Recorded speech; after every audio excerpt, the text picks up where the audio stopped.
दोस्तों स्टडी 91 के YouTube channel में आप सभी का बहुत बहुत स्वागत है। दोस्तों आज आप सभी के समक्ष हिंदी में फिर से हम एक नए टॉपिक के साथ हाजिर हैं, जिसमें आज हम चर्चा करेंगे दोस्तों हिंदी भाषा के उद्भव एवं विकास से संबंधित बहुत ही बेहतरीन सवालों के बारे में। जी हाँ दोस्तों, चलिए देखते हैं कि इस चैप्टर में आपकी तैयारी कितनी अच्छी है। देखिए क्वेश्चन इस श्रृंखला में पहले भी पढ़ा चुका हूं और आज जो हमारा सेशन दोस्तों ये 53वां सेशन है। जी हाँ दोस्तों, इसके पहले 52 क्लास आपको दी जा चुकी है, 52। आज हमारी 53 नंबर की क्लास है। जिन बच्चों ने पीछे की सीरीज नहीं देखा एक बार जाके देख लीजिए, क्योंकि इस टॉपिक पर पहले भी मैं कई वीडियोस दे चुका हूं और उसी श्रृंखला में आज फिर से हम एक बार फिर से चैप्टर वाइज अपने प्रश्नोत्तर को स्टार्ट करने चले। ठीक है, याद रखिएगा स्टडी 91 के प्लेटफॉर्म से कई सारे बैच लॉन्च किए गए जो फाउंडेशन बैच है। जी हां दोस्तों, बच्चों को हमेशा तैयारी की जरूरत होती थी और ये लगता था कि सर जीरो लेवल से तैयारी कहां से हो पाएगी, तो मैं कह रहा हूं आइए आप और इत्मीनान से इस फाउंडेशन बैच को ज्वाइन करिए। अलग अलग विषय के लिए फाउंडेशन बैच है दोस्तों, जिन्हें आप ज्वाइन कर सकते हैं हमारे वेबसाइट या हमारे एप्लीकेशन से। ठीक है, और ये हमारा हेल्पलाइन नंबर है, कहीं कंफ्यूजन है, कोई दिक्कत हो रही है तो आप संपर्क भी कर सकते हैं। तो किताबें भी आ चुकी हैं, सैंपल के तौर पे आपको किताब दिखा रहा हूं,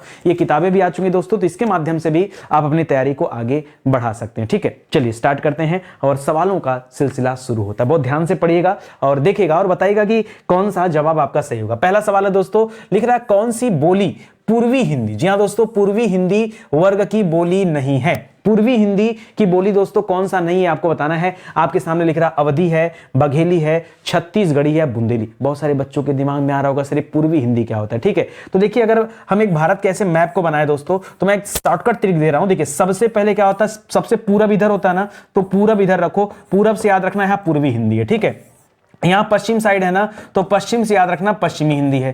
दो याद हो गया। यहां पहाड़ होते हैं ना ऊपर के साइड, उत्तर के साइड में, तो याद रखेगा पहाड़ी है। ठीक है, ये तीन याद हुआ आपको। याद रखे मैं आपको जो समझा रहा हूं पहले समझिएगा क्या क्या याद हुआ। देखो पूरब साइड में पूरब हो गया, इधर पश्चिम हो गया, उत्तर में पहाड़ है, बच्चा बच्चा जानता है। ये हिंदी की तीन वैरायटी हो गई। अब देखो बीच में क्या होता है ना, अब बीच में आपको दो रखना है। ठीक है, एक को क्या कहेंगे, एक को कहा जाता है बिहारी हिंदी। क्या कहते हैं दोस्तों, एक और आ जाता है, ये आ जाता है दोस्तों बिहारी हिंदी, और एक और जो इधर आ जाता है आ जाता है राजस्थानी हिंदी। ठीक है, इस प्रकार से दोस्तों जब आप ध्यान देंगे ना, तो आपको कितने वर्ग मिलेंगे, कुल 5 वर्ग देखने को मिलेंगे। आप किसी को कोई नंबर दे दो, मान लो 1 नंबर ये हो गया, 2 नंबर बिहार हो गया, 3 नंबर पहाड़ी हो गया, 4 नंबर राजस्थानी हो गया और 5 नंबर पश्चिमी हिंदी हो गया। ठीक है, ये 5 वर्ग होता है। बार बार सवाल ना इसी 5 से आने, इसी 5 से आने। मैंने आपको तरीका दे दिया ना, पहले पूर्वी याद रखना, बाद में पश्चिमी याद कर लेना, ऊपर पहाड़ है पहाड़ी याद रखना, बीच में 2 गोले और बनाना, एक बिहारी हिंदी हो गया, एक आपका राजस्थानी हिंदी हो गया। ठीक है, इतनी बात समझ में आ गई तो आगे का कांसेप्ट क्लियर करा दूं। इसी एक क्वेश्चन में दोस्तों पूरा का पूरा मैं क्लियर करा दूंगा आपको। ठीक है,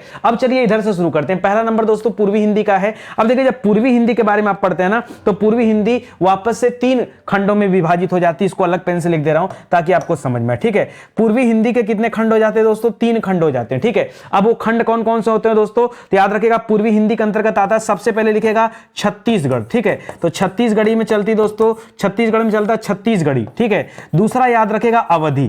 बहुत सारे बच्चे ना अवधी को क्या करते हैं, कहीं और डाल देते हैं। ठीक है, अवधी को सोचते हैं को बिहारी के अंदर डाल दें, राजस्थानी के अंदर नहीं। ध्यान दीजिएगा, छत्तीसगढ़ी और अवधी एक साथ रहेंगे। इसके अलावा दोस्तों क्या रहेगा, बघेली, बघेलखंड में बघेली। ये 3 चीजें एक साथ रहेंगी। कोई दिक्कत आपको, इससे कोई दिक्कत, थोड़ा थोड़ा पढ़िए ना, पूरा का पूरा सवाल मिलेगा। इतना समझ में आ गया, पूरब वाला समझ में आ गया कि नहीं, पूरब वाला समझ में आ गया। पूर्वी हिंदी कभी भी पूछेगा तो आप यही बताइएगा। ठीक है, अच्छा चलिए पश्चिमी हिंदी थोड़ा बड़ा होता है तो हम अगले सवाल में डिस्कस करेंगे। अब देखिए क्या पूछा है, कह रहा है कौन सी बोली नहीं है। ठीक है, तो अवधी तो होता है, बघेली भी होता है और छत्तीसगढ़ी भी होता है, ये बुंदेली नहीं होता है। क्या नहीं होता दोस्तों, बुंदेली नहीं होता। बुंदेली कहां होता दोस्तों, बुंदेली पढ़ेगा जब आप पश्चिमी हिंदी पढ़ेंगे तब आप देखेंगे। खैर बुंदेली नहीं होता, तो पहले इसे ध्यान देना है हमें। बुंदेली यहां जो ऑप्शन नंबर 4 दिया है, ये आपका क्या हो जाएगा दोस्तों, गलत जवाब हो जाएगा, क्योंकि बुंदेली का स्थान यहां पर नहीं है। ठीक है, चलिए आगे, ये वाला श्रृंखला आपको याद हो गया ना 5, इसको ध्यान रखिएगा। ठीक है, आगे बढ़िए। लिख रहा है सिंधी भाषा का विकास किस अपभ्रंश की किस शाखा से हुआ। बहुत अच्छा सवाल दे दिया, सिंधी भाषा। ठीक है, अब देखिए मैं आपको बता दूं, अगर हम हिंदी पढ़ रहे होते हैं तो हम मुख्य रूप से चार अपभ्रंश में हम 4 अपभ्रंश की बात करते हैं। कितने अपभ्रंश की बात करते हैं, ध्यान दीजिएगा, जो मैं आपको समझाने जा रहा हूं 4 अपभ्रंश की बात करता हूं। लेकिन अच्छा, इस 4 अपभ्रंश में दोस्तों मैक्सिमम विद्वान हिंदी के जो हैं वो कितने मानते हैं दोस्तों, 4 अपभ्रंश मानते हैं। लेकिन कुछ विद्वान ऐसे हैं जिसमें भरत मुनि का नाम आता है। किसका नाम आता है सर, भरत मुनि का नाम तो आपने जब पढ़ा रहे थे दोस्तों रस वाला चैप्टर तब आपने बताया था। हाँ, तो भरत मुनि के अनुसार दोस्तों जो अपभ्रंश होता है, या अपभ्रंश के कितने वैरायटी होते हैं दोस्तों, 7 वैरायटी होते होते हैं वो भरत मुनि का मानना है। ठीक है, चलिए अब आपको एक एक चीजें क्लियर करता हूं। पहले अब जो लोग मानते हैं अपभ्रंश के 4 वैरायटी, वो याद रखिए क्या क्या मानते हैं। तो मानते हैं कि सौरसेनी एक वैरायटी हो गया, सुनिएगा ध्यान से, पहली वैरायटी क्या हो गया, सौरसेनी। अच्छा, सौरसेनी को ये भी मानते हैं, मैं एकदम कंपेयर करके आपको बता देता हूं ताकि आपको अच्छे से याद हो जाए। ठीक है, यहां भी सौरसेनी माना जाता है और यहां भी सौरसेनी माना जाता है, यहां भी अर्धमागधी माना जाता है, अर्धमागधी। ठीक है, अर्धमागधी, और यहां भी अर्धमागधी माना जाता है। ठीक है, दोनों जगह दोस्तों अर्धमागधी को भेद मानते हैं। ठीक है, यहां भी मागधी माना जाता है, यहां भी मागधी माना जाता है और यहां भी मागधी माना जाता है। ठीक है, ये अपभ्रंश के प्रकार पढ़ा रहा हूं। ठीक है, जो चौथा वैरायटी है खस अपभ्रंश, जी हां दोस्तों, खस जिसमें पहाड़ी आता है, ये भी मानते हैं और ये भी मानते हैं। तो इनका तो 4 पूरा हो गया, ऊपर वालों का 4 पूरा हो गया, क्योंकि इनके अनुसार तो 4 ही था। लेकिन भरत मुनि ने भैया जो 7 कर दिया, तो बाकी का जो बचा 3 है वो कौन सा रहेगा। ठीक है, तो भरत मुनि के अनुसार जो और 3 वैरायटी रही, उसमें क्या आ जाता दोस्तों, उसमें याद रखेगा एक ब्राचड़ आ जाता है, एक महाराष्ट्री आ जाता है। जी हां, महाराष्ट्री अपभ्रंश, इसको भी वो मानते हैं। ठीक है, वो ब्राचड़ को भी मानते हैं और वो महाराष्ट्री को भी मानते हैं, और उनके द्वारा दोस्तों एक और भी माना जाता है ब्राचड़, इसके अलावा। ठीक है, कोई बच्चा जानता है, कोई बच्चा बताए। ठीक है, बहुत ध्यान समझ से बताइए। देख लीजिए, सौरसेनी, मागधी, अर्धमागधी, ये खस लिखा है, खस रहेगा, इसको पहाड़ी इसके अंतर्गत आता है। ठीक है, और यहां ब्राचड़ हो गया, महाराष्ट्री हो गया, और एक और छूट रहा है, पैसाची नहीं लिखा ना मैंने कहीं पे, पैसाची। ठीक है, पैसाची, तो उनके अनुसार पैसाची भी आता है। ठीक है, अब बात आता है कि ये सिंधी भाषा दोस्तों किसके अंतर्गत आता है। तो याद रखेगा, सिंधी भाषा जो है दोस्तों, ये ब्राचड़ के अंतर्गत चलता है। किसके अंतर्गत आता है, सिंधी भाषा के अंतर्गत कौन सी बोली आती है, या हम कह रहे हो कौन से भाषा का विकास, सिंधी भाषा का विकास किस अपभ्रंश हुआ, तो क्या बताएंगे, ब्राचड़ अपभ्रंश से दोस्तों इसका विकास हुआ है, याद रखिएगा। ठीक है, चलिए उसी तरह से बहुत कठिन होता है, लोगों को समझ में आएगा पैसाची में क्या होता है दोस्तों। तो याद रखिएगा, इसमें हम पढ़ते हैं पंजाबी और लहदा के बारे में। किसके बारे में, पंजाबी और लहदा के बारे में। ठीक है, खैर बात की बातें हैं, इत्मीनान से सीखिए, बहुत जल्दीबाजी नहीं है, आराम आराम से पढ़ते चलिए। चलिए और आगे आते हैं दोस्तों, अगला सवाल देखिए, लिख रहा है पूर्वी हिंदी वर्ग, बहुत ध्यान से पढ़िएगा, लिख रहा है पूर्वी हिंदी वर्ग की बोलियों का विकास किससे माना गया। ठीक है दोस्तों, हमने आपको क्या क्या पढ़ाया था, हमने आपको इधर से सिखाया था, पहले लिखिएगा पूर्वी, पूर्वी के बाद लिखिएगा बिहारी, बिहारी के बाद लिखिएगा क्या, आप पहाड़ी वाले के लिख दीजिएगा। ठीक है, अच्छा ये तो दोस्तों आपसे पूछा गया, अच्छा यहां बोलियां भी पूछा, चलिए कोई बात नहीं। तो दोस्तों ये हो गया पहले यहां से। ठीक है, अच्छा उसी तरह से अब इस साइड से आइए, पहले लिखिएगा पश्चिमी, बहुत ध्यान से देखिएगा, पहले लिखिएगा पश्चिमी, फिर इधर आएंगे तो बीच में लिखेंगे राजस्थानी, क्या लिखेंगे, राजस्थानी। ठीक है, और ऊपर की तरफ ये खस रहेगा, ये बीच में रहेगा। ठीक है, खस क्यों, ये पहाड़ी हिंदी होती है तो इसको बीच में कर लीजिएगा, 2 इस साइड 2 इस साइड, बीच में खस, ऐसे करके आप इसको याद रखिएगा। अब इसमें से जो पूर्वी हिंदी थी दोस्तों, इसमें हमने 3 चीजें पढ़ा था, किसके किसके बारे में पढ़ा था, अवधि के बारे में पढ़ा था, बघेली के बारे में पढ़ा था, बघेली के बारे में पढ़ा था, और छत्तीसगढ़ी के बारे में पढ़ा था, ये 3 पढ़ा था ना। अभी सवाल आपसे क्या कर रहा है, लिख रहा है पूर्वी हिंदी वर्ग की बोलियों का विकास किससे माना गया है। पूर्वी हिंदी किससे निकल कर आया है, सौरसेनी से नहीं, सौरसेनी से पश्चिमी हिंदी निकल कर आया है। ठीक है, अब बात आता है दोस्तों नागर अपभ्रंश, नागर अपभ्रंश तो हमने सुना ही नहीं। अब देखिए 2 बच्चों के दिमाग में आता है कि सर मागधी किया जाए, अर्धमागधी किया जाए, तो याद रखेगा दोस्तों, अगर बिहारी में आइएगा तब आप अर्धमागधी में आइएगा, और अगर आप पूर्वी हिंदी में चल रहे हैं तो क्या, सॉरी बिहारी में आइएगा तो मागधी में आइएगा, अगर आप पूर्वी में चल रहे हैं तो अर्धमागधी में चलिएगा। ठीक है, तो याद रखेगा पूर्वी हिंदी जो है दोस्तों वो अर्धमागधी है। ठीक है, अर्धमागधी, मगध का, मगध कहां पड़ता था, मगध बिहार में था, तो इसलिए याद रखेगा, ऐसे जोड़ के याद रखेगा, मगध कहां था, बिहार में, तो मागधी कहां पे होगा, बिहार में होगा। यानी बिहारी बोली जो है दोस्तों वो किससे पैदा हुई है, वो मागधी अपभ्रंश से पैदा हुई है। और अर्धमागधी क्या हो जाएगा, वो आप बाहर निकल जाइए। ठीक है, बिहार से उस साइड अवध के साइड, या फिर आप छत्तीसगढ़ के साइड या बघेलखंड के साइड, तो आपको क्या मिल जाएगा, अर्धमागधी मिल जाएगा। इस प्रकार ध्यान दीजिएगा कि पूर्वी हिंदी का विकास किससे हुआ है, अर्धमागधी से हुआ है। यानी यहां पर जो सही उत्तर हो जाएगा क्या हो जाएगा दोस्तों, ऑप्शन नंबर 3 जो है सही जवाब हो जाएगा। ठीक है, और बढ़िए, लिख रहा है पूर्वी हिंदी बोली का विकास किससे हुआ, बता तो दिया। अच्छा चलो ये आप जान गए। अच्छा सौरसेनी से किसका विकास हुआ दोस्तों, तो लिख दीजिए यहां पे पश्चिमी हिंदी का विकास हुआ है, अर्धमागधी से पूर्वी हिंदी का विकास हुआ है, मागधी से बिहारी हिंदी का विकास हुआ है, और पैसाची से पंजाबी और लहदा का विकास हुआ है। किससे, पंजाबी और लहदा, जी हां दोस्तों, लहदा का विकास हुआ है पैसाची से। ठीक है, पैसाची को हम काउंट भी नहीं करते हैं, पैसाची तो भरत मुनि के अनुसार रखी जाती। ठीक है, भरत मुनि के अनुसार जो 7 अपभ्रंश मैंने बताया उसमें पैसाची का नाम आता है। हिंदी के विद्वान पैसाची को नहीं मानते हैं, समझ में आ गया ना आपको बात। चलो आ जाओ आगे बढ़ो दोस्तों, थोड़ा सा स्पीड में करते हैं, थोड़ा ज्यादा स्लो चल रहे हैं। लिख रहा रामपुर हो गया, मुरादाबाद हो गया, बिजनौर हो गया, मेरठ हो गया, देहरादून। खास करके जो मैदानी भाग है दोस्तों, इस मैदानी भाग और सहारनपुर की बोली कौन सी है? ठीक है, सहारनपुर देखिए आपको पता होगा उत्तर प्रदेश का सबसे उत्तरी हिस्सा है। जी हाँ दोस्तों, सबसे उत्तरी हिस्सा में दोस्तों कौन आता है? सहारनपुर आता है। ठीक है, तो खैर आपसे पूछ रहा दोस्तों, यहां पर जो है रामपुर, मुरादाबाद, बिजनौर, मेरठ, देहरादून और सहारनपुर में दोस्तों एक कौन सी बोली बोली जाती है? तो याद रखेगा ये खड़ी बोली का क्षेत्र है। ठीक है, और खड़ी बोली दोस्तों किसके अंतर्गत आता है? तो याद रखेगा खड़ी बोली आता है पश्चिमी हिंदी के अंतर्गत। किसके आता है? पश्चिमी हिंदी के अंतर्गत। और पश्चिमी हिंदी किस अपभ्रंश से पैदा हुआ है? तो याद रखेगा ये सौरसेनी अपभ्रंश से पैदा हुआ है। किससे दोस्तों? ये इसका जन्म किससे हुआ है? सौरसेनी अपभ्रंश से इसका जन्म हुआ है। इसको भी याद रखेगा। इस प्रकार दोस्तों इस सवाल का सही जवाब क्या हो जाएगा? ऑप्शन नंबर 3 आपका राइट आंसर हो जाएगा। ठीक है, चलो आ जाओ आगे बढ़ते हैं, अगला सवाल देखते हैं। लिख रहा है खड़ी बोली हिंदी का विकास किस भाषा से हुआ है? देखिए बता दिया। ठीक है, खड़ी हिंदी बोली किससे जन्म हुआ दोस्तों? तो अब देखिए लिख रहा ब्रज भाषा, अवधी भाषा, दक्षिणी हिंदी या अपभ्रंश। अब एक चीज में मैं मतलब समझिए, सुनिए। देखिए अगर हम खड़ी हिंदी की बात करते हैं, ठीक है, तो खड़ी हिंदी क्या है दोस्तों? खड़ी हिंदी अपने आप में भाषा है। इस प्रकार अगर यहां भाषा लिख रहा है तो फिर क्या हो जाएगा? ये मजा नहीं आ रहा, थोड़ा सा यह गड़बड़ कर रहे हैं। ठीक है, खैर ये भाषा से नहीं, इसको पूछना चाहिए किस वर्ग से हुआ है। ठीक है, किस वर्ग से हुआ है, किस भाषा वर्ग से? तो खड़ी हिंदी जो है दोस्तों ये पश्चिमी हिंदी के अंतर्गत आती है। किसके अंतर्गत आती है? ये पश्चिमी हिंदी के अंतर्गत आती है। और इसका जन्म किससे हुआ है दोस्तों? सौरसेनी अपभ्रंश से हुआ है। किससे हुआ है? सौरसेनी अपभ्रंश से इसका जन्म हुआ। तो यहां पर उत्तर क्या होना चाहिए? अपभ्रंश होना चाहिए। ये दक्षिणी हिंदी। देखिए अवधि तो दोस्तों आप कहां लेते हैं? अवधि को किसके अंतर्गत रखा जाता है? पूर्वी हिंदी के। और ब्रज को किसके अंतर्गत रखा जाता है दोस्तों? पश्चिमी हिंदी के। ठीक है, तो याद रखेगा ये तो अलग ही हो जाएगा। ठीक है, इस प्रकार इस सवाल में जो सही उत्तर आपको चूज करने को मिलेगा वो ऑप्शन नंबर 4 आपको चूज करना है, इसे ध्यान रखेंगे। ठीक है, और आगे आइए। लिख रहा दिल्ली व मेरठ के आसपास की बोली का नाम क्या है? क्या नाम है दोस्तों? सिर्फ आपको नाम बताना है। तो देखिए जो दिल्ली और मेरठ के आसपास की बोली है हरियाणा साइड की, वो खड़ी बोली है। कौन सी बोली है दोस्तों?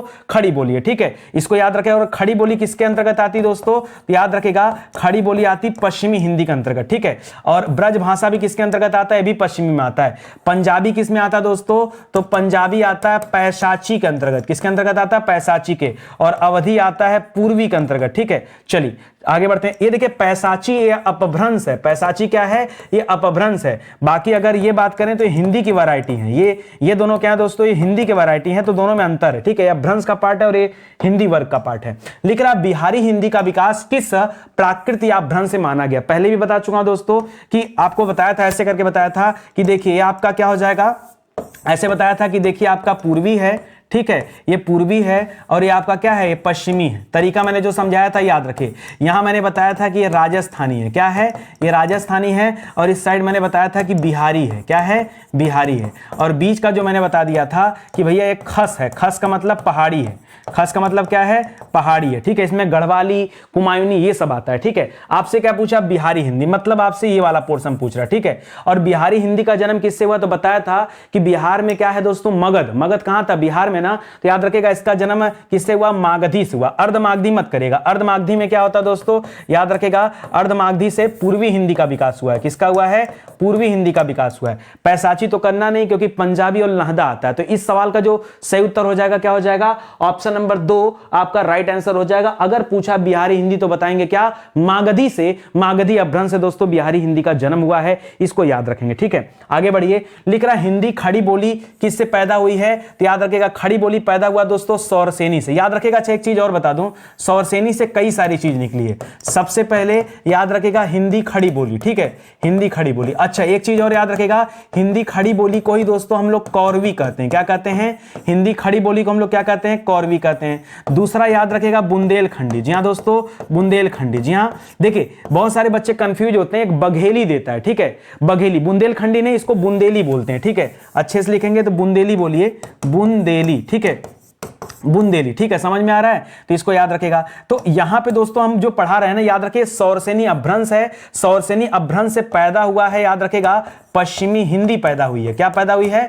पश्चिमी हिंदी पैदा हुई है, और वो पश्चिमी हिंदी जाकर दोस्तों कितने भागों में विभाजित करना, हमको 5 भागों में विभाजित करना है। अब देखते हैं, बुंदेली हो गया, ब से बुंदेली भी याद रखेगा, ब से बांगरू भी याद रखेगा, ठीक है। बहुत सारे बच्चे इसमें भी कंफ्यूज होते हैं, बुंदेली और बांगरू में। याद रखेगा, बांगरू को ही एक प्रकार से हरियाणवी बोलते हैं। क्या बोलते हैं? हरियाणवी बोलते हैं, तो ये भी याद रखेगा, ठीक है। पहले याद रखेगा खड़ी बोली, जिसको हम कौरवी कहते हैं, फिर याद रखेगा बांगरू हो गया, ठीक है, बुंदेली हो गया, बांगरू हो गया, एक और ब से याद रखेगा ब्रज भाषा, ठीक है। ब्रज भाषा भी किसके अंतर्गत आता है? वो मथुरा वाला ब्रज भाषा भी, ये भी पश्चिमी हिंदी के अंतर्गत आता है, सौरसेनी से जन्म हुआ है, ठीक है, ये हो गया। और एक और लिखेगा कन्नौजी, अंतिम में 5 नंबर पे क्या आ जाएगा? कन्नौजी। ये कुल 5 ही हैं, इससे ज्यादा है नहीं, इससे ज्यादा है नहीं। फिर से एक बार याद कर लीजिए कौन कौन सा। एक तो खड़ी बोली था, जिसको कहा हमने बांगरू कहा जाएगा, बुंदेली है, सॉरी खड़ी बोली को कौरवी कहा जाएगा, दूसरा बुंदेली है, बांगरू है और ब्रज भाषा है।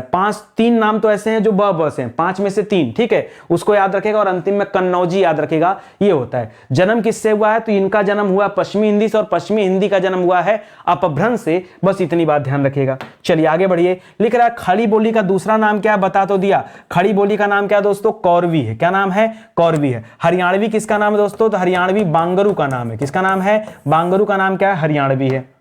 आगे बढ़िए। लिख रहा है कौरवी भाषा का उदय किससे हुआ? अरे भाई, कौरवी बोल के कुछ कठिन थोड़े बोल दिए। कौरवी कहा किसे जाता है? कौरवी कहते हैं खड़ी बोली को। किसको कहते हैं? खड़ी बोली को। और खड़ी बोली पैदा किससे हुई है? तो खड़ी बोली निकल कर आई है पश्चिमी हिंदी में, हमें देखने को मिलती है। और पश्चिमी हिंदी में दोस्तों ये कहां से आया है? तो ये आया है सौरसेनी अपभ्रंश से। इतने बार लिख लीजिए ना यार कि याद हो जाए, ठीक है। तो यहां पर क्या हो जाएगा? कौरवी के बारे में पूछ रहा है तो क्या हो जाएगा? पश्चिमी हिंदी हो जाएगा। बाकी तो गलत ऑप्शन है, बाकी तीनों क्या हो जाएंगे? गलत ऑप्शन है। तो याद रखेगा, ऐसे में ऑप्शन नंबर 1 जो है सही जवाब हो जाएगा। और आगे बढ़िए। लिख रहा है कौरवी किस बोली को कहा जाता है? किस बोली को कहते हैं? देखिए, मारवाड़ी को कहते नहीं। मारवाड़ी तो दोस्तों राजस्थानी में आएगा, ठीक है। मारवाड़ी किस में आ जाएगा? मारवाड़ी, मेवाती सब वहां आता है। कौरवी कहते हैं खड़ी बोली को, ठीक है। और ये अवधी और छत्तीसगढ़ी किसके अंतर्गत आता है? ये पूर्वी हिंदी के अंतर्गत आता है। और ये राजस्थानी हिंदी। और खड़ी बोली किसके अंतर्गत आता है? ये पश्चिमी हिंदी के अंतर्गत आता है, ठीक है। तो इसको भी याद रखेंगे। तो यहां फिलहाल अपना जवाब क्या होगा? Option number 2। समझ में आ रहा है या मैं खाली स्पीड मेंटेन कर रहा हूं? जल्दी जल्दी आप बताना शुरू करिए और सीखना शुरू करिए, ठीक है। चलिए आगे आ जाइए दोस्तों। अगला सवाल देखिए, बहुत ध्यान से पढ़िएगा। लिख रहा बिहारी हिंदी बोली का नाम क्या है? बिहारी हिंदी बोली किससे निकल कर आई दोस्तों? तो मगही है। बिहारी, अच्छा यहां पे समझिएगा। अब मैंने आपको बताया था दोस्तों बिहारी हिंदी, ठीक है, बिहारी हिंदी बताया। अब समझिए बिहारी हिंदी से दोस्तों, जिस तरह से आपने पूर्वी हिंदी पढ़ा था, तो पूर्वी हिंदी में 3 बातें पढ़ा था कि भैया बघेली, अवधी और छत्तीसगढ़ी, ठीक है। क्या क्या पढ़ा था? मैंने आपको बताया था पूर्वी में, जैसे पूर्वी में क्या क्या बताया था? 3 पॉइंट बताया था कि एक तो बघेली याद रखेगा, एक अवधी याद रखेगा और एक छत्तीसगढ़ी याद रखेगा। ये समझाया था ना। और इसी तरह से मैंने आपको और बताया था पश्चिमी हिंदी में। उसी तरह से बिहारी हिंदी में दोस्तों क्या क्या रखेंगे? तो जब बिहारी हिंदी देगा तो इसमें भी 3 चीजें आती हैं। एक भोजपुरी रखिएगा, बहुत ध्यान से पढ़िएगा, भोजपुरी रखिएगा। एक में मगही रखिएगा, मगही पान, ठीक है। वही मगही यहां उत्तर होगा। क्यों? क्योंकि ये बिहारी हिंदी का ही पार्ट है। तो याद रखिएगा, भोजपुरी रखिएगा, मगही रखिएगा, और क्या रखेंगे दोस्तों? तीसरे नंबर पे आ जाएगा तो यहां पर लिखेगा एक छोटा मैथिली, ठीक है, मैथिली। तो मैथिली रखिएगा, विद्यापति इसी से संबंधित है, ठीक है। ये 3 हो जाएगा। तो ये 3 किसके पार्ट होते हैं? ये बिहारी हिंदी के पार्ट होते हैं। मैंने पश्चिमी हिंदी में आपको क्या क्या समझाया था? पश्चिमी हिंदी मैंने आपको 5 बताया था। क्या क्या बताया था? पहला बोला था खड़ी बोली याद रखना, जिसको क्या कहा जाता है? जिसको कौरवी कहा जाता है। दूसरा बताया था बुंदेली याद रखना। तीसरा बताया था बांगरू याद रखना, बांगरू। चौथा बताया था ब्रज भाषा याद रखना। 5वां बताया था कन्नौजी याद रखना। यही बताया था ना? ये बताया था ना? कह दो बताया था भाई, जल्दी से। अच्छा लग रहा है ना? देखो हिंदी है, बार बार पढ़ना है, इन चीजों को समझते चलो। तो उत्तर क्या होगा यहाँ पे? याद रखना कि बिहारी हिंदी में क्या आ जाएगा? मगही हो जाएगा। तो ऑप्शन नंबर 1 सही जवाब। लिख रहा मगही किस उपभाषा की बोली दोस्तों? तो मगही का जन्म किससे हुआ? तो बताया ना, जब मगही का नाम आ जाए तो अब तीनों का नाम लिखे। मगही भी याद रखेगा, मैथिली भी याद रखेगा। मगही, मैथिली और क्या दोस्तों? मगही, मैथिली और भोजपुरी, ठीक है, भोजपुरी। भोजपुरी, ये तीनों याद रखेगा। इन तीनों का जन्म किससे? तो हमने कहा बिहारी हिंदी से। किससे जन्म हुआ दोस्तों? याद रखेगा, इनका जन्म हुआ बिहारी हिंदी से। अच्छा, अगर पूछा दोस्तों किस अपभ्रंश से बिहारी हिंदी पैदा हुआ, तब क्या बताएंगे? बताया तो था कि बिहार में क्या है, मगध है ना, तो मागधी से याद रखेगा, ठीक है, मागधी अपभ्रंश से पैदा हुआ, ठीक है। यहां क्या पूछा भैया? राजस्थानी है नहीं, पश्चिमी है नहीं, पूर्वी है नहीं, यह है किसका पार्ट? यह है बिहारी का पार्ट। तो सही जवाब क्या हो जाएगा? ऑप्शन नंबर 4 सही उत्तर हो जाएगा, ठीक है। आइए और आगे बढ़िए, अगला सवाल, थोड़ा और स्पीड बढ़ा रहा हूं। लिख रहा पूर्वी हिंदी बोली का विकास किससे हुआ? 20 बार बता चुका। सौरसेनी मत करेगा, सौरसेनी से पश्चिमी हिंदी का विकास हुआ है।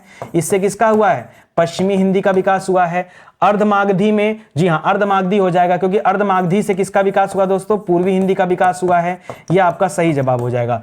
पैसाची मत करेगा, क्योंकि पैसाची से क्या हुआ है? याद रखेगा, पंजाबी है और लहदा हुआ है, ठीक है, लहदा का, ठीक है। और मागधी से किसका हुआ दोस्तों? बिहारी हिंदी का विकास हुआ है, ठीक है। तो मैंने सब लिख दिया, पता नहीं परीक्षा में क्या देगा भगवान जाने, ठीक है। तो याद रखेगा, इस सवाल का जो सही जवाब क्या होगा? ऑप्शन नंबर 2 इस सवाल का सही उत्तर, ठीक है। और आगे आइए, चलिए ध्यान दीजिएगा दोस्तों, स्टडी 91 के प्लेटफॉर्म से हमारा बेस्ट सेलिंग बैच जो चल रहा है वो हिंदी इंडिविजुअल का चल रहा है। बहुत सारे बच्चों को यहां पढ़ के भी मजा आ रहा होगा, लेकिन मैं कह रहा हूं अगर यहां आपको मजा आ रहा है तो ये ट्रेलर है। सोचो अगर इतना अच्छा ट्रेलर होगा तो पिक्चर कितनी अच्छी होगी। बहुत बेहतरीन दोस्तों बैच है, विश्वास कीजिए और ज्वाइन करिए। अब तो हर विषय के लिए फाउंडेशन बैच आ रहा है, लेकिन हमारा सुपर सेलिंग बैच दोस्तों हिंदी है, और आपके पास आपकी अपनी हिंदी की किताब भी होनी चाहिए। एक बार परचेज करके देखो, क्वालिटी कंटेंट देखो, फिर आपको समझ आएगा नितिन सर बार बार क्यों कहते हैं कि हम किताब परचेज करें, ठीक है। आगे बढ़ो, लिख रहा पूर्वी हिंदी का विकास किस अपभ्रंश से हुआ? अब यही पूछने के लिए रह गया ना। देखो आओ यहां से बात कर लेते हैं। ब्राह्मण से किसका विकास हुआ था? तो ब्राह्मण से सिंधी का विकास हुआ था, ये जवाब होगा नहीं। अर्धमागधी से किसका विकास हुआ है? अर्धमागधी से पूर्वी हिंदी का विकास हुआ, और यही जवाब सही हो जाएगा। खस से क्या होता है दोस्तों? तो याद रखेगा, पहाड़ी आ जाएगा, इसमें गढ़वाली आता है और कुमायूनी आता है, ठीक है, कुमायूनी जो उत्तराखंड में चलता है, ठीक है, वो आ जाता है। मागधी में क्या आ जाता है दोस्तों? तो मागधी में बिहारी हिंदी आ जाता है। तो जो सही जवाब है वो क्या है? ऑप्शन नंबर 2 है। ऑप्शन नंबर 2 हमारा सही जवाब। अगर पीछे की क्लास आपने देखा होगा, ठीक है, और आज भी शुरू से वीडियो को देख रहे होंगे तो कॉन्फिडेंस आ रहा होगा। लिख रहा बिहार की राजधानी पटना, कह रहा बिहार की राजधानी पटना किस बिहारी बोली का क्षेत्र है दोस्तों? तो लिख रहा मैथिली। अब देखिए अंगिका तो है नहीं यहां पर। अब देखिए हमने पढ़ा दोस्तों कि बिहारी हिंदी में कुल 3 चीजें हमें देखने को मिलती हैं। या तो बिहारी हिंदी में भोजपुरी का नाम आता है, या बिहारी हिंदी में मगही का नाम आता है, या बिहारी हिंदी में मैथिली का नाम आता है। मैथिली की बात करें दोस्तों तो खास करके नेपाल और जो नेपाल से सटा हुआ बिहारी हिस्सा दोस्तों, वहां पर ज्यादातर ये बोला जाता है, ठीक है। लेकिन अभी ये सवाल आपसे नहीं कर रहा है, ठीक है। अभी कह रहा है कि भाई पटना में क्या चलता है और भोजपुरी कहां चलता है दोस्तों? तो भोजपुरी का जन्म हुआ है भोजपुर गांव से। कहां से हुआ है? भोजपुर गांव से, तो वहां चलता है। मगही दोस्तों, इसकी जो राजधानी जो पटना है ना, वहां पे क्या चलता है? वहां मगही चलता है। और ये अपने आप में डिफिकल्ट सवाल था, मुझे लगता है बहुत सारे बच्चों ने इसका जवाब नहीं दिया होगा, ठीक है। याद रखेगा, नेपाल और नेपाल से जो बिहार का एरिया जो सटा हुआ जो तराई क्षेत्र, वहां पर खास करके मैथिली चलता है, ठीक है, मैथिली बोली चलती है, ठीक है। और बाकी नीचे मुजफ्फरपुर साइड आ जाएंगे, भोजपुर जिले साइड आ जाएंगे, शाहपुर साइड आ जाएंगे, तो वहां पर भोजपुरी चलती है, ठीक है, या छपरा उपरा साइड। और आप आ जाएंगे मगही, तो पटना में देखेंगे बिहार की राजधानी जो पटना है वहां पर दोस्तों मगही चलता है, ठीक है, मगही। कैसे याद किया जाए कि न भूलने पाए? तो याद रखेगा पटना क्या था? पटना को पहले पाटलिपुत्र कहते थे, और पाटलिपुत्र किसकी राजधानी थी? तो मगध की राजधानी थी। तो मगध से शब्द बन गया मगही, ठीक है। तो उससे दोस्तों आप इसको याद रख सकते हैं, ठीक है। चलिए आगे बढ़ते हैं दोस्तों। अगला सवाल देखिए, लिख रहा है कि आधुनिक भारतीय आर्य भाषाओं के उदय के पूर्व, अच्छा, और क्या लिख रहा है दोस्तों? उदय के पूर्व आर्य भाषा का कौन सा रूप विद्यमान था? अच्छा, अगर हम दोस्तों लास्ट से चलें, मैं आपको शुरुआत से चलता हूं। देखिए सबसे पहले आया था सबसे पहले था वैदिक संस्कृत। क्या था दोस्तों? वैदिक संस्कृत। वैदिक संस्कृत मतलब जिसमें वेद लिखे गए। वो संस्कृत आज की संस्कृत से मैच नहीं करती थी, बहुत डिफिकल्ट रूप होता था संस्कृत का। वैदिक संस्कृत से के बाद दोस्तों जन्म हुआ है लौकिक संस्कृत का। किसका जन्म हुआ है? लौकिक संस्कृत का। तो ये नंबर 2 पर आया।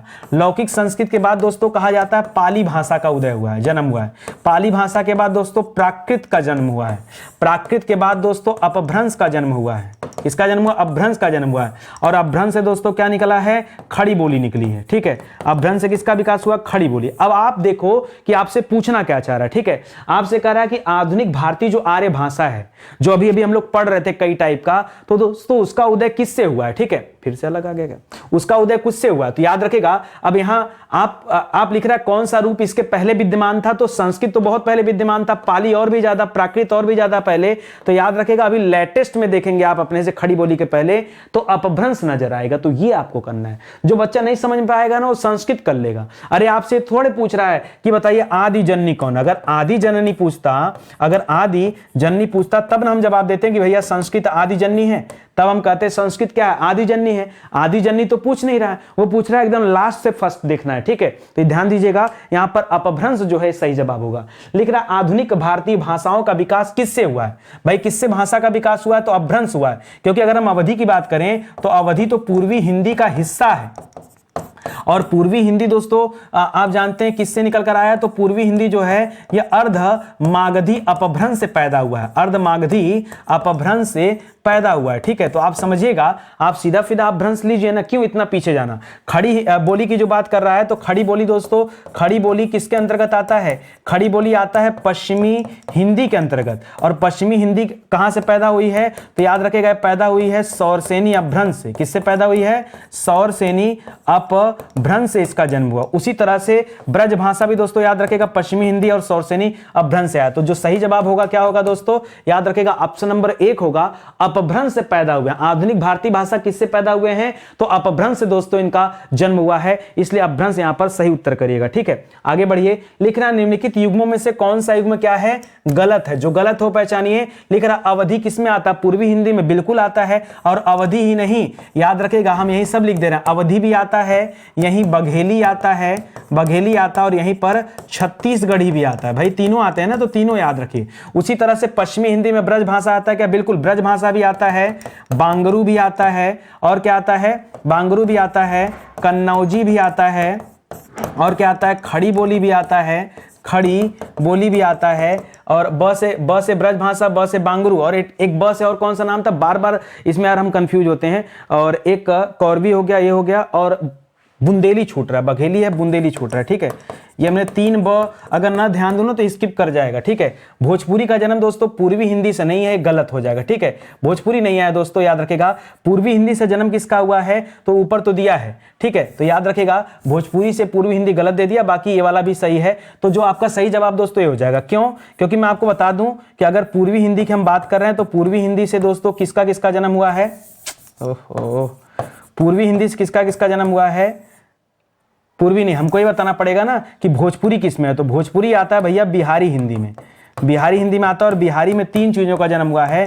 बिहारी में भोजपुरी है, बिहारी में मगही है, और बिहारी में मैथिली है, ठीक है। तो यही हमको ध्यान देना है। और यहाँ पर ये पूर्वी हिंदी लिख दिया तो यही तो गड़बड़ लिखा है। यहाँ पे पूर्वी हिंदी की जगह क्या होना चाहिए था, बिहारी हिंदी होना चाहिए था, तब आपका जवाब सही हो जाता। और आगे चलिए, अगला लिख रहा है इनमें से कौन सा गलत है, गलत की पहचान करिए। लिख रहा विकसित तथा प्रयोग क्षेत्र की दृष्टि से बोली का रूप भाषा से बहुत छोटा होता है। सिंपल सी बात है, भाषा बहुत बड़ा क्षेत्र में होता है और बोली बहुत छोटे क्षेत्र में होती है, ठीक है। ये बिल्कुल यहां पर सही लिख रहा है। दूसरा दोस्तों क्या लिख रहा है, लिख रहा है रूप रचना की दृष्टि से बोली पूर्णतः विकसित होती है। नहीं, अगर बोली पूर्णतः विकसित हो जाती तो ये बोली कहां रहती, फिर ये भाषा ना बन जाती। तो दोस्तों यहां थोड़ा सा गड़बड़ लग रहा है, क्योंकि जहां रचना होने लगता है फिर वो भाषा में आ जाता है। करा बोली दैनंदिनी व्यवहृत होने वाली घरेलू अभिव्यक्ति का माध्यम है। जाहिर सी बात है, हम अपने घर में अपने माता पिता से, दोस्त यार से अपनी लोकल लैंग्वेज में बात करते हैं, तो ये तो सही है। दैनंदित मतलब क्या होता है, रोजमर्रा की जिंदगी में जो हम इस्तेमाल करते हैं। विभाषा बोली का विकसित रूप होता है, ये भी सही है। तो जो गलत है दोस्तों ऑप्शन नंबर 2 है। क्यों, क्योंकि जब किसी बोली में रचनाएं शुरू हो जाती है तब वो बोली नहीं है, वो भाषा बन जाती है। और यहां लिखा है कि बोली है, ये गलत है, ठीक है। रचनाएं होने लगा तो फिर बोली का क्षेत्र बड़ा हो गया और भाषा हो जाएगा।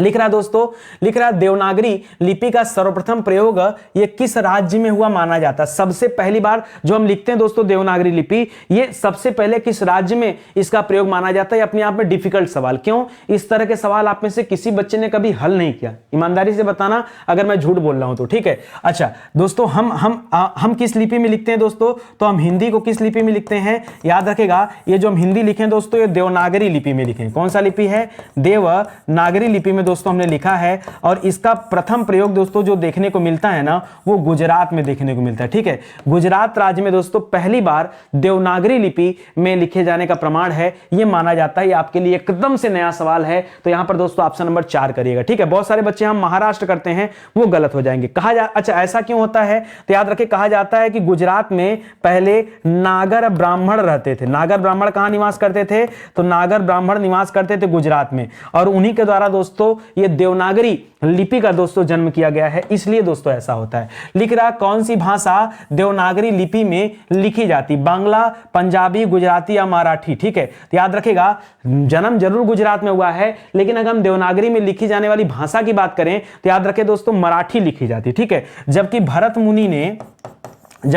मुनि ने याद रखेगा महाराष्ट्री को एक अलग रूप में रखा है, ठीक है। महाराष्ट्री आपने क्या पढ़ा था, महाराष्ट्री अपभ्रंश के रूप में माना है, ठीक है। उसके बाद भी बहुत सारे विद्वान क्या मानते हैं कि देवनागरी का जन्म किससे हुआ है, देवनागरी लिपि में और कौन सी हिंदी के अलावा क्या लिखा जाता है, तो मराठी भी लिखा जाता है। लिख रहा है हिंदी किस लिपि में लिखी जाती है, तो सिंपल सी बात है नागरी लिपि में लिखी जाती है।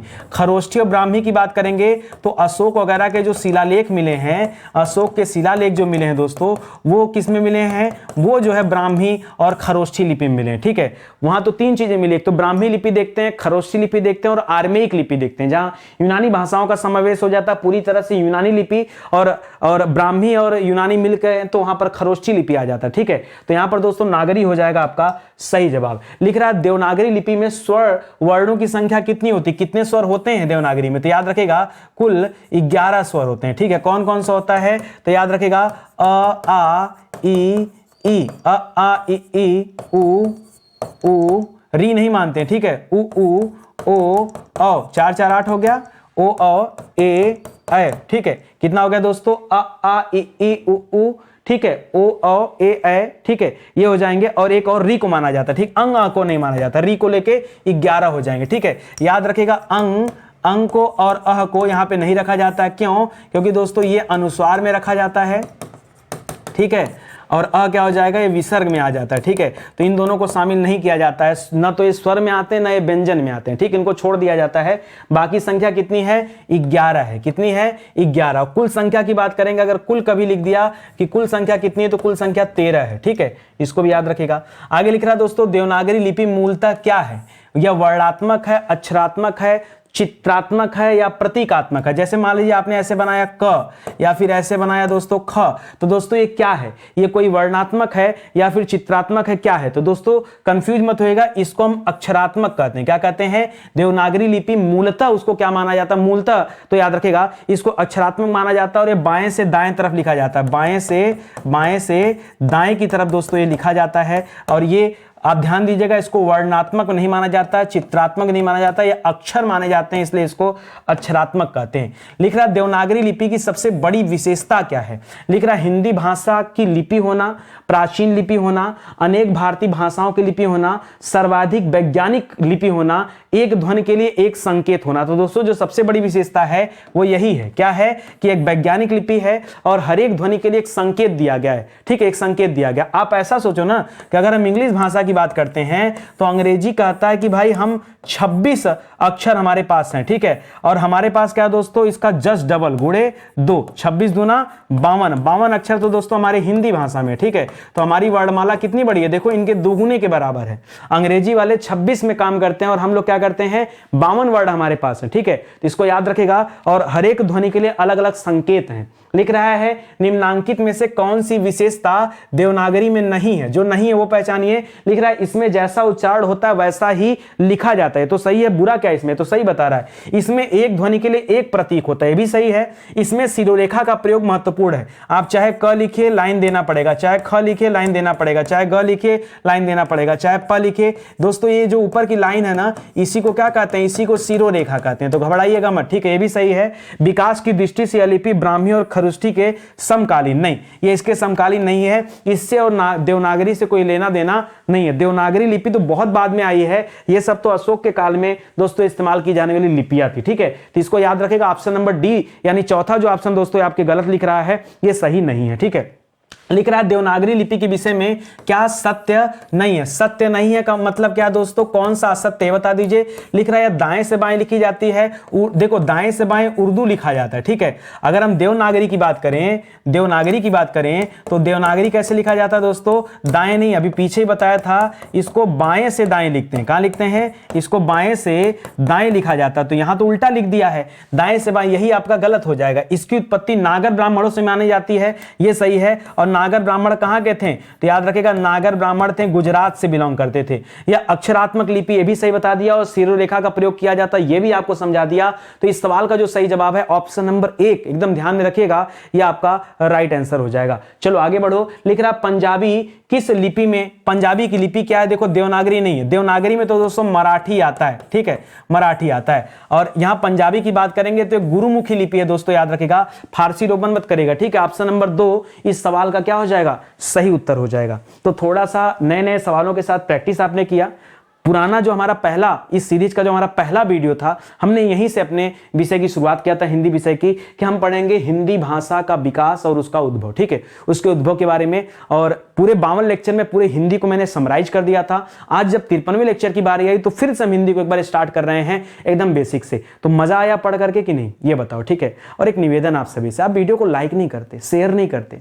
देखो आप अगर स्टडी 91 से जुड़े हो तो एक भरोसे पे जुड़े रहो, विश्वास पे जुड़े रहो। और मैं कर रहा हूं 0 लेवल से लेकर एडवांस लेवल तक की पूरी तैयारी मैं कराऊंगा, कुछ छूटेगा नहीं, बस आराम से आप लगे रहो और हमारे साथ पढ़ते चलो। YouTube के माध्यम से, हमारी किताबों के माध्यम से, पेड प्रोग्राम के माध्यम से, बहुत सारे विषय ऐसे हैं जो पूरी तरह से YouTube पर पढ़ा दिए गए हैं। ये उन्हीं के हैंड रिटन नोट्स हैं, ताकि आपको कम समय लगे नोट्स बनाने में। और इन नोट्स को आप लेकर के प्रिंट करा सकते हैं और उसके माध्यम से घर बैठे तैयारी कर सकते हैं, ठीक है। तो बहुत कुछ आ चुका है, आप किताबें ऑर्डर कर सकते हैं अमेजन पे, फ्लिपकार्ट पे, होम डिलीवरी दिया जा रहा है दोस्तों वहां से। और ऊपर से आपसे जो है कैश ऑन डिलीवरी पे भी किताबें ले सकते हैं। तो सब फीचर अवेलेबल है, आप एक मौका दीजिए और जुड़िए स्टडी 91 के साथ, ठीक है। चलिए फिलहाल आज की क्लास ही समाप्त होती है, मिलते हैं दोस्तों अगले लेक्चर में। तब तक के लिए आप सभी का बहुत बहुत धन्यवाद। जय हिंद, जय Bharat, thank you so much.